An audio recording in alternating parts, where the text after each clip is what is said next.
السلام علیکم۔ دنیا بھر کی خبروں اور کرنٹ ایشوز سے باخبر رہنے کے لیے ہمارے ساتھ رہیں۔ رخ کریں گے لاہور کا، جہاں سے رپورٹ کر رہے ہیں ہمارے نمائندے عرفان خان۔ لاہور کے 5 بڑے پارکوں میں ٹک ٹاک ویڈیو بنانے پر پابندی۔ ایک بار پھر آپ کو بتاتے چلیں، لاہور کے 5 بڑے پارکوں میں ٹک ٹاک ویڈیو بنانے پر پابندی۔ Parks and horticulture authority (PHA) نے لاہور کے 5 بڑے پارکوں میں ویڈیو بنانے پر پابندی کی تجویز دی ہے۔ PHA کے وائس چیئرمین حافظ ذیشان نے کہا ہے کہ پارکس میں ٹک ٹاکس اور سوشل میڈیا چینلز پر کام کرنے والوں کو ویڈیو بنانے نہیں دی جائے گی۔ انہوں نے بتایا کہ پبلک پارک میں ویڈیو بنانے والوں سے پیسے لیے جانے کی تجویز بھی زیر غور ہے۔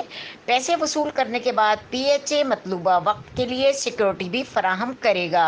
ان کا کہنا تھا کہ PHA بورڈ آف ڈائریکٹرز کی میٹنگ میں فیصلے کیے جائیں گے۔ مزید خبروں اور اپڈیٹ کے لیے دیکھتے رہیں کے نیوز چینل انٹرنیشنل۔